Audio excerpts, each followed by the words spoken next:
దేవుని నామమునకు మహిమ కలుగునుగాక. అనుదిన పరిశుద్ధ గ్రంథ పఠనం. మే 17 ప్రార్థన. దయగల తండ్రి, కృపగల దేవ, పరిశుద్ధుడానికి వందనాలు, స్తోత్రాలు. గడిచిన దినములను నీ కృపలో జ్ఞాపకం చేసుకుని మరొక నూతన దినం ఆయుష్ను ఆరోగ్యం ఇచ్చి మాకు దయచేశారు. మీకు వందనాలు ప్రభా. ఈ దినం వాక్యం చదువుతుండగా నీ ఆత్మతో నింపి నడిపించండి. వినిన వాక్యము మా హృదయాలు ఫలింపచేసి వాక్యానుసారమైన జీవితాలు మాకు దయచేయమని యేసుక్రీస్తు అతి పరిశుద్ధ నామంలో అడిగి వేడుకొనిచున్నాం మా పరమ తండ్రి. ఆమేన్. మొదటి దినవృత్తాంతముల గ్రంథము 17 నుండి 20 అధ్యాయములు. 17వ అధ్యాయము. దావీదు తన ఇంట నుండి ప్రవక్త అయిన నాతానును పిలిపించి, నేను దేవదారు మ్రాణులతో కట్టబడిన నగరులో నివాసము చేయుచున్నాను. యెహోవా నిబంధన మందసము తెరల చాటున ఉన్నదని చెప్పగా, నాతాను, దేవుడు నీకు తోడై ఉన్నాడు, నీ హృదయమందున్నదంతయు చేయుమని దావీదుతో అనెను. ఆ రాత్రి అందు దేవుని వాక్కు నాతానుకు ప్రత్యక్షమే ఇలాగు సెలవిచ్చెను. నీవు పోయి నా సేవకుడైన దావీదుతో ఇట్లనుము, యెహోవా సెలవిచ్చినదేమనగా, నా నివాసమునకై ఒక ఆలయము కట్టించుట నీ చేత కాదు. ఇశ్రాయేలీలను రప్పించిన నాటి నుండి నేటి వరకు నేను ఒక ఇంటిలో నివాసము చేయక ఒకానొక గుడారములోను ఒకానొక డేరాలోను నివాసము చేసి తిని, నేను ఇశ్రాయేలీలందరి మధ్యను సంచరించిన కాలమంతయు మీరు నా కొరకు దేవదారు మ్రాణులతో ఆలయము కట్టకుంటిరే ఏమని నా జనమును మేపవలసినదని నేను ఆజ్ఞాపించిన ఇశ్రాయేలీల న్యాయాధిపతులలో ఎవరితోనైనను నేను ఒక మాట అయినను పలికి ఉంటినా? కావున నీవు నా సేవకుడైన దావీదుతో చెప్పవలసినదేమనగా, సైన్యములకు అధిపతియగు యెహోవా ఈ ప్రకారము సెలవిచ్చుచున్నాడు, నీవు నా జనులైన ఇశ్రాయేలీల మీద అధిపతివై ఉండునట్లు గొర్రెల వెంబడి తిరుగుచున్న నిన్ను గొర్రెల దొడ్డి నుండి తీసుకుని, నీవు వెళ్ళిన చోటనెల్లా నీకు తోడుగా ఉండి, నిన్ను ద్వేషించిన వారిని నీ ముందర నిలవనీయక నిర్మూలము చేసి తిని, లోకములోని గనులకు కలిగి ఉన్న పేరు వంటి పేరు నీకు కలగజేయుదును. మరియు నేను నా జనులైన ఇశ్రాయేలీల కొరకు ఒక స్థలము ఏర్పరిచి వారిని నాటుదును. వారు మరి తిరుగులాడక తమ స్థానమందు కాపురముందురు. పూర్వమందు జరిగినట్లును నా జనులైన ఇశ్రాయేలీల మీద నేను న్యాయాధిపతులను నిర్ణయించిన కాలం మొదలుకుని జరుగుచూ వచ్చినట్లును దుష్టులు వారిని ఇక శ్రమ పెట్టకుందురు. నీ పగవారిని అందరినీ నంచివేసెదరు. అదియుగాక యెహోవా నీకు సంగతి కలుగజేయనని నేను నీకు తెలియజేసేదని.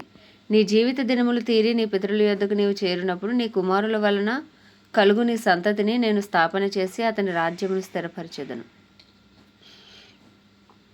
అతడు నాకు ఒక మందిరమును కట్టించును. అతడి సింహాసనమును నేను నిత్యస్థాపన చేసేదను.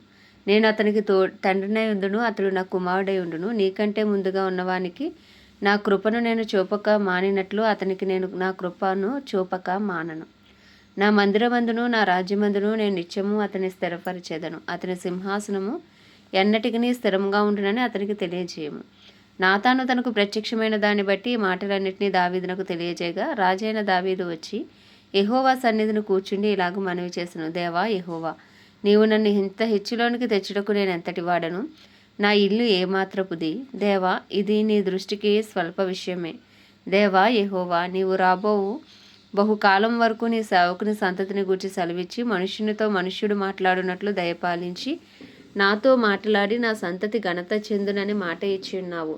నీ దాసుడనగు నాకు కలగబోవు ఘనతను గూర్చి దావీదును, నీ దాసుడనైన నేను నీతో మరి ఏమని మనవి చేసేదను? నీవు నీ దాసుని ఎరుగుదువు. యెహోవా, నీ దాసుని నిమిత్తమే నీ చిత్త ప్రకారము ఈ మహాఘనత కలుగునని నీవు తెలియజేసి ఉన్నావు. అతని నిమిత్తమే నీవు ఈ గొప్ప కార్యమును చేసి ఉన్నావు. యెహోవా, మేము మా చెవులతో వినినదంతయు నిజము. నీ వంటి వాడెవడునూ లేడు, నీవు తప్ప మరి ఏ దేవుడునూ లేడు. నీ జనులైన ఇశ్రాయేలీల వంటి జనము భూలోకమందు ఏది? ఐగుప్తులో నుండి నీవు విమోచించిన నీ జనుల ఎదుట నిలవనీయక నీవు అనేక జనములను తోలివేసినందువలన నీవు మహాభయంకరమైన పేరు తెచ్చుకుంటువి. వారు నీ స్వంత జనులగునట్లు వారిని విమోచించుటకే దేవుడవైన నీవు బయలుదేరితివి. నీ జనులైన ఇశ్రాయేలీలు నిత్యము నీకు జనులగునట్లు నీవు అలాగున చేసితివి. యెహోవా వైపు నీవు వారికి దేవుడవై ఉన్నావు. యెహోవా, ఇప్పుడు నీ దాసుని గూర్చి అతని సంతతిని గూర్చి నీవు సెలవిచ్చిన మాట నిత్యము స్థిరమగును గాక. ఇశ్రాయేలీల దేవుడైన సైన్యములకు అధిపతియగు యెహోవా ఇశ్రాయేలీలకు దేవుడై ఉన్నాడని నీ పేరు ఎన్నటికీ గణపరచబడినట్లు నీవు సెలవిచ్చిన మాట నిశ్చయంగా స్థిరపరచబడును గాక. మరియు నీ దాసుడినైన దావీదు సంతతి నీ ఎదుట స్థిరపరచబడును గాక. దేవా, నీకు సంతతి కలగజేసేదనని నీ దాసునికి నీవు తెలియజేసి ఉన్నావు గనుక నీ సన్నిధిని విన్నపము చేయుటకు నీ దాసునికి మనోధైర్యము కలిగెను. యెహోవా, నీవు దేవుడివై ఉండి నీ దాసునికి మేలు దయచేసేదనని సెలవిచ్చి ఉన్నావు. ఇప్పుడు నీ దాసుని సంతతి నిత్యము నీ సన్నిధి ఉండునట్లుగా దానిని ఆశీర్వదింప అనుగ్రహించి ఉన్నావు. యెహోవా, నీవు ఆశీర్వదించిన ఎడల అది ఎన్నటికీ ఆశీర్వదింపబడి ఉండును. ఇది అయిన తర్వాత దావీదు ఫిలిస్తీన్లను జయించి వారిని లోపరిచి గాతు పట్టణమును దాని గ్రామములను ఫిలిస్తీన్ల వశమును ఉండకుండా వాటిని పట్టుకొనెను. అతడు మోయాబీలను జయించగా వారు దావీదునకు కప్పము కట్టు దాసులేరి. శోభారాజైన హదరేజరు యూఫ్రటీసు నది వరకు తన రాజ్యమును వ్యాపించుటకై బయలుదేరగా హమాతునొద్ద దావీదు అతన్ని ఓడించి అతని యొద్ద నుండి 1000 రథములను 7,000 గుర్రపు రౌతులను 20,000 కాల్బలమును పట్టుకొనెను. దావీదు ఆ రథములలో 100ంటికి కావలసిన గుర్రములను ఉంచుకుని కడమ వాటన్నిటికీ చీలమండ నరములు తెగ వేయించెను. శోభారాజైన హదరేజరునకు సహాయము చేయవలనని దమస్కులోని సిరియన్లు రాగా దావీదు ఆ సిరియన్లలో 22,000 మందిని హతము చేసెను. తర్వాత దావీదు సిరియా సంబంధమైన దమస్కులో కావలి సైన్యమును ఉంచెను. సిరియన్లు దావీదునకు కప్పము కట్టు సేవకులైరి. ఈ ప్రకారము దావీదు పోయిన చోటనెల్లా యెహోవా అతనికి సహాయము చేయుచూ వచ్చెను. మరియు హదరేజరు సేవకులు పట్టుకొని ఉన్న బంగారు డాళ్లను దావీదు తీసుకుని యెరూషలేమునకు చేర్చెను. హదరేజరు యొక్క పట్టణములైన తిబ్హాతులో నుండి కూనులో నుండి దావీదు బహు విస్తారమైన ఇత్తడిని తీసుకుని వచ్చెను. దానితో సొలొమోను ఇత్తడి సముద్రమును స్తంభములను ఇత్తడి వస్తువులను చేయించెను. దావీదు శోభారాజైన హదరేజరు యొక్క సైన్యమంతటిని ఓడించిన వర్తమానం హమాతు రాజైన తోహుకు వినబడెను. హదరేజరునకు తోహుకును విరోధము కలిగి ఉండెను గనుక రాజైన దావీదు హదరేజరుతో యుద్ధము చేసి అతన్ని ఓడించినందుకే దావీదు యొక్క క్షేమము తెలుసుకొనుటకు అతనితో శుభవచనములను పలుకుటకును బంగారముతోనూ వెండితోనూ ఇత్తడితోనూ చేయబడిన సకల విధములైన పాత్రలనిచ్చి తోహు తన కుమారుడైన హదోరమును అతని యొద్దకు పంపెను. ఈ వస్తువులను కూడా రాజైన దావీదు తాను ఏదోమీల యొద్ద నుండి, మోయాబీల యొద్ద నుండి, అమోనీయుల యొద్ద నుండి, ఫిలిస్తీన్ల యొద్ద నుండి, అమాలేకీల యొద్ద నుండి తీసుకున్న వెండి బంగారములతో పాటుగా యెహోవాకు ప్రతిష్ఠించెను. మరియు సెరీయా కుమారుడైన అబీషై ఉప్పులోయలో ఏదోమీయులలో 18,000 మందిని హతము చేసెను. దావీదు ఏదోములో కావలి సైన్యమును ఉంచెను. ఏదోమీయులందరూ అతనికి సేవకులైరి. దావీదు పోయిన చోట్లనెల్లా యెహోవా అతన్ని రక్షించెను. ఈ ప్రకారము దావీదు ఇశ్రాయేలందరి మీదను రాజయ్యుండి తన జనులందరికీ నీతి న్యాయములను జరిగించెను. సెరూయా కుమారుడైన యోవాబు సైన్యాధిపతి అయి ఉండెను. అహీలూదు కుమారుడైన యెహోషాపాతు రాజ్యపు దస్తావేజుల మీద ఉండెను. అహీటూబు కుమారుడైన సాదోకును, అబ్యాతారు కుమారుడైన అబీమెలెకును యాజకులు. షష్వా శాస్త్రి. యెహోయాదా కుమారుడైన బెనాయా కెరేతీయులకును పెలేతీయులకును అధిపతి అయి ఉండెను. మరియు దావీదు యొక్క కుమారులు రాజునకు సహాయులై ఉండిరి. 19వ అధ్యాయం. ఇది అయిన తర్వాత అమ్మోనీయుల రాజైన నాహాషు చనిపోగా అతని కుమారుడు అతనికి మారుగా రాజాయను. అప్పుడు దావీదు హానూను తండ్రి అయిన నాహాషు నా ఎడల దయ చూపించిన గనుక నేను అతని కుమారుని ఎడల దయ చూపెదనని అనుకొని అతని తండ్రి నిమిత్తము అతని పరామర్శించుటకు దూతలను పంపెను. దావీదు సేవకులు హానూను పరామర్శించకే అమ్మోనీయుల దేశమునకు వచ్చినప్పుడు అమ్మోనీయుల అధిపతులు హానూనుతో, నిన్ను పరామర్శించకే నీ వద్దకు దావీదు దూతలను పంపుట నీ తండ్రిని గనపరచుటకే అని నీవు అనుకొనిచున్నావా? దేశమును తరచి చూచి దాన్ని నాశనం చేయుటకే కదా అతని సేవకులు నీ వద్దకు వచ్చి ఉన్నారని మనవి చేయగా, హానూను దావీదు సేవకులను పట్టుకొని వారిని గొరిగించి వారి వస్త్రములను పిరుదులు దిగకుండునట్లు నడిమికి కత్తిరించి వారిని పంపివేశను. ఆ మనుషులు ఇంటికి వచ్చిచుండగా కొందరు వచ్చి వారిని గూర్చిన వార్త దావీదునకు తెలియజేసిరి. వారు బహు లజ్జాక్రాంతులై ఉండిరి కనుక వారికి ఎదురుగా మనుషులను పంపి, మీ గడ్డములు పెరుగుదనుక మీరు ఎరుకోలో ఉండి తర్వాత రండని రాజువారికి వర్తమానం పంపెను. అమోనీయులు దావీదునకు తమ యందు అసహ్యము పుట్టించితమని తెలుసుకొనినప్పుడు హానూనును అమోనీయులను అరామ్నాహారీము నుండి, సిరియా మయకా నుండి, శోభా నుండి రథములను గుర్రపు రౌతులను 2,000 మణుగుల వెండి ఇచ్చి బాడిగకు కుదుర్చుకొనిరి. 32,000 రథములతో వచ్చినట్లు జీతమిచ్చి మైకారాజును అతని జనులను కుదుర్చుకొనిరి. వీరు వచ్చి మేదేబా మందిరము తట్టున దిగిరి. అమోనీయులు తమ తమ పట్టణంలో నుండి కూడుకొని యుద్ధము చేయుటకు వచ్చిరి. దావీదు ఈ సంగతి విని యోవాబును సైన్యంలోని పరాక్రమశాలను అందరినీ పంపెను. అమోనీయులు బయలుదేరి పట్టణపు గవని యొద్ద యుద్ధ పంక్తులు తీర్చిరి. వచ్చిన రాజులు ప్రత్యేకంగా బయట భూమిలో యుద్ధమునకు సిద్ధముగా నిలిచిరి. తాను 2 సైన్యముల మధ్యను చిక్కుబడి ఉండుట చూచి యోవాబు ఇశ్రాయేలీలోని శ్రేష్ఠుల్లో పరాక్రమశాలను ఏర్పరచుకొని సిరియన్లకు ఎదురుగా వాని పంక్తులు తీర్చి కడమ జనులను అమోనీయులకు ఎదురుగా వ్యూహపరిచి తన సహోదరుడైన అభిషేక్కి అప్పగించి ఇట్లా నేను సిరియన్ల బలమునకు నేను నిలవలేకపోయిన ఎడల నీవు నాకు సహాయము చేయవలను. అమోనీయుల బలమునకు నీవు నిలవలేకపోయిన ఎడల నేను నీకు సహాయము చేయదును. ధైర్యము కలిగి ఉండుము. మనము మన జనుల నిమిత్తమును మన దేవుని పట్టణముల నిమిత్తము ధీరత్వము చూపుదుము. యెహోవా తన దృష్టికి ఏది మంచిదో దాన్ని చేయునుగాక. ఆ ప్రకారము యోవాబును అతనితో కూడా ఉన్న జనమును సిరియనులతో యుద్ధము కలుపుటకే చేరపోగా వారు నిలవలేక అతని ఎదుట తిరిగి పారిపోయిరి. సిరియన్లు తిరిగి పారిపోవట అమోనీయులు చూచినప్పుడు వారును అతని సహోదరుని అభిషై ముందర నిలవలేక తిరిగి పారిపోయి పట్టణంలో చొచ్చిరి. యోవాబు మరలి యెరూషలేమునకు వచ్చెను. తాము ఇశ్రాయేలీల చేతిలో ఓడిపోతామని సిరియన్లు తెలుసుకున్నప్పుడు వారు దూతలను పంపి ఏటి ఆవలి సిరియన్లను పిలిపించుకొనిరి.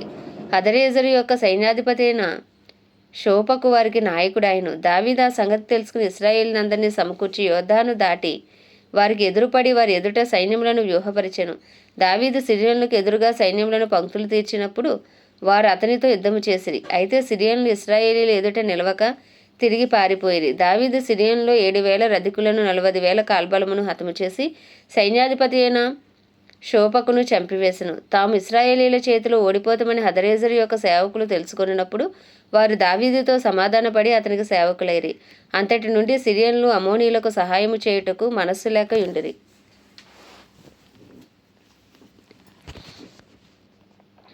20వ అధ్యాయం.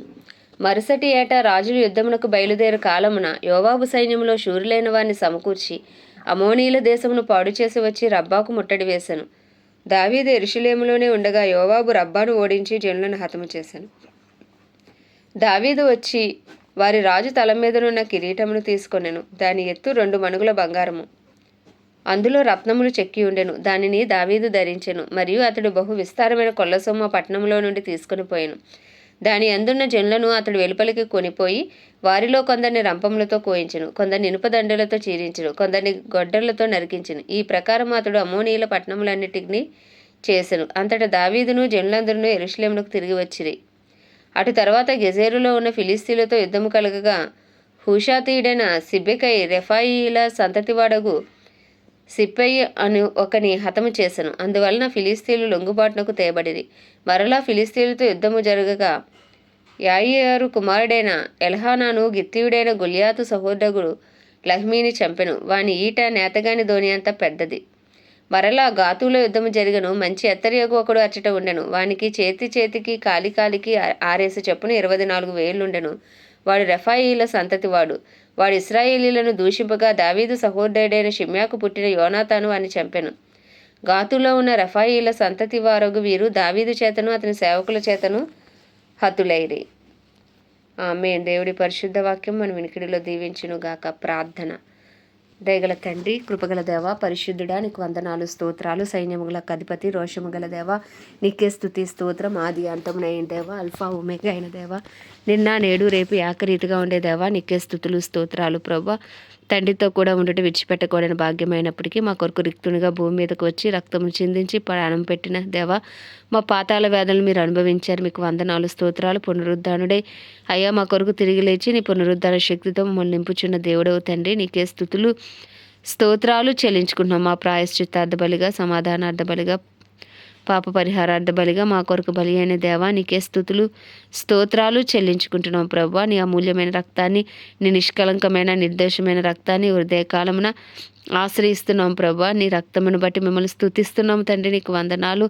మా ప్రాధములు, మా దోషములు, మా అతిక్రమములను ఉదయకాలం నీ సన్నిధిలో ఒప్పుకొనొచ్చు. ప్రభువా, నీకు ఇష్టలుగా జీవించు భాగ్యం మాకు అందరికీ మీరు దయచేయమని అయ్యా మీ ముందు నిందారైతులుగా మమ్మల్ని నిలవబెట్టమని వేడుకొనుచున్నాం.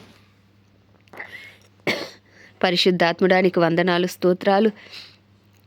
అయ్యా తండ్రి, నీకే స్తుతి స్తోత్రం చెల్లించుకుని మమ్మల్ని ఇంకనూ బలపరచండి ప్రభా. మాలో ఉండి మమ్మల్ని నడిపించండి ప్రభా. నీ చిత్తానుసారులుగా, నీ హృదయానుసారులుగా మమ్మల్ని నడిపించండి. తెలివి జ్ఞానములకు ఆధారముగా ఆత్మవు నీవే, ఆలోచన అనుగ్రహించే ఆత్మవు నీవే, భయభక్తులు పుట్టించే ఆత్మవు నీవే నాయన. అయ్యా ధైర్యం పుట్టించే ఆత్మవు నీవే తండ్రి. నీకే స్తుతులు స్తోత్రాలు. పరిశుద్ధాత్ముడ మమ్మల్ని బలపరచండి అయ్యా. శక్తి చేత కాదు, బలం చేత కాదు, కానీ కేవలం నీ ఆత్మ చేతను నడిపించే దేవుడవు కనుక నాయన, నీ ఆత్మను మాలో ఇంకనూ బలముగా కుమ్మరించమని, ఆత్మానుసారంగా జీవించటకు కృపను దయచేయమని వేడుకుంటూ మిమ్మల్ని స్తుతిస్తున్నాం తండ్రి. వాక్యమే ఉన్న దేవానికి వందనాలు, స్తోత్రాలు. నీ వాక్యము 2 అంచెలు గల ఖడ్గమునైనా అయ్యా నీ వాక్యం మా పాదములకు దీపం, మా త్రోవకు వెలుగు ప్రభా నాయన.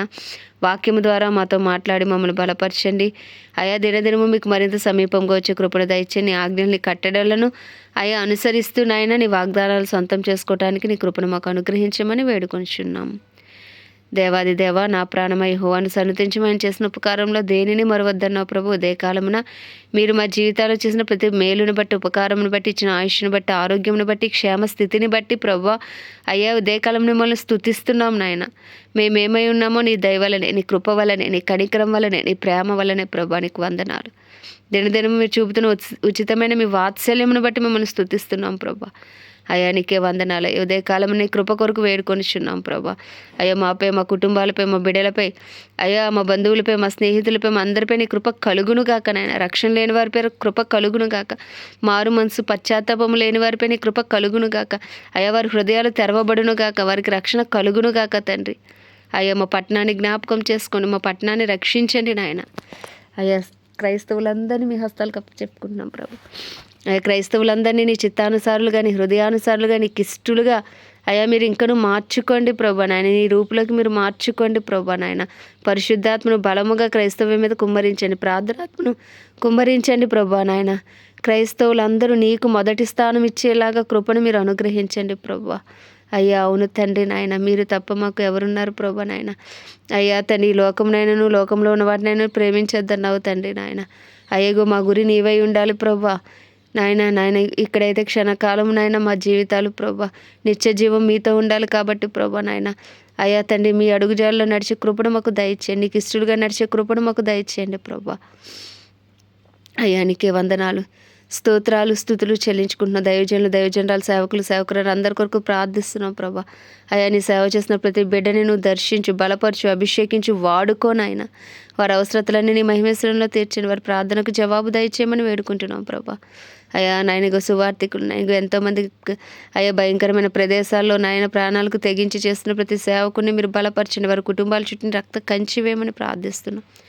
ప్రపంచ దేశంలో అన్నిటి కొరకు వాటిని పరిపాలిస్తున్న రాజులు, నాయకులు, వారి కింద పనిచేసిన అధికారుల కొరకు ప్రార్థిస్తున్నాను. నీ చిత్తానుసారమైన పరిపాలన వారి ద్వారా జరుగును గాక. వారందరికీ గొప్ప రక్షణ కలుగును గాక. సువార్తకు వ్యతిరేకంగా రూపించబడుతున్న ప్రతి ఆయుధం యేసునామములో లయపరచబడును గాక. సువార్తికులు, అపోస్తులు, ప్రవక్తలు ఇంకనూ లేపబడుదురుగాక అని ప్రార్థిస్తున్నామయ్యా. ప్రత్యేకించి మా భారతదేశాన్ని మీ హస్తాలకు అప్పచెప్పును. భారతదేశంపై నీ కృప కలుగును గాక. భారతదేశ ప్రజల మనోనేత్రాలు వెలిగించబడును గాక, హృదయాలు తెరవబడును గాక నాయన. అయ్యా భారతదేశంపై నీ కృప కలుగును గాక, నీ కృప కలుగును గాక, నీ కృప కలుగును గాక. రక్షణార్థమైన నీ వెలుగు అయ్యా నాయన, నీ సన్నిధి కాంతి అయ్యా నాయన మా దేశం మీద ప్రకాశించబడును గాక. అయ్యా నాయన దుష్టుడి బారి నుండి మా దేశాన్ని తప్పించి, ప్రతి కీడు నుండి మా దేశాన్ని తప్పించి నాయన. మా దేశంలో నీ చిత్తము జరగాలి, నీ రాజ్యం రావాలి ప్రభా. అయ్యా తండ్రి నీకే వందనాలు, స్తోత్రాలు, స్తుతులు నాయన. నీ పేరు పెట్టబడి నీ జనులు తమను తాము తగ్గించుకుని పాపం విడిచి చేసిన ప్రార్థనకు జవాబు దయచే తండ్రి. మా దేశానికి స్వస్థత దయచేయనైనా. శారీరకంగా, మానసికంగా, ఆధ్యాత్మికంగా, ఆర్థికంగా, రాజకీయ పరంగా, సాంఘిక పరంగా అన్ని రంగాల్లో స్వస్థత కలుగును గాక. అయ్యా మా దేశ ప్రధాని గారిని, ప్రెసిడెంట్ గారిని, చీఫ్ మినిస్టర్స్ను, గవర్నర్లను, ఎమ్మెల్యేలు, ఎంపీలు, వారి కింద పనిచేసిన అధికారులను అందరినీ మీ హస్తాలకు అప్పచెప్పుకున్న చిత్తానుసారమైన పరిపాలన వారి ద్వారా మా దేశంలో జరుగునుగాక అని ప్రార్థిస్తున్నాం ప్రభా. నీ వెలుగుతో, నీ ప్రసన్నతో మా దేశము నింపబడును గాక. సువార్తకు విరోధంగా లేస్తున్న ప్రతి దుష్టుడి కాడి యేసునామములో విరిగిపోవును గాక. మతోన్మాదులు, మత శక్తులు నిశ్చయంగా సౌలు పౌలుగా మార్చబడినట్లు వారు యేసు నామములో మార్చబడుదురుగా కానీ సాక్షులుగా వారు ఉందురుగా కానీ ప్రార్థిస్తూ ప్రభు కాలమున ఇజ్రాయెల్ దేశాన్ని, ఇజ్రాయెల్ సరిహద్దులో సమాధానం నుంచి ఇజ్రాయెల్ ప్రజలకు క్షేమం దయచేయమని వేడుకుంటే చిన్ని ప్రార్థన మన పాద సన్నిధికి చేర్చుకోమని యేసుక్రీస్తు అతి పరిశుద్ధ నామంలో అడిగి వేడుకొనిచున్నాం మా పరమ తండ్రి, ఆమేన్. పరలోకమందున మా తండ్రి నీ నామం పరిశుద్ధపరచబడును గాక, నీ రాజ్యము వచ్చును గాక, నీ చిత్తం పరలోకంలో నెరవేర్చబడుచున్నట్లు భూమి అందు నెరవేర్చబడును గాక. మన దిన ఆహారం నేడు మాకు దయచేయం.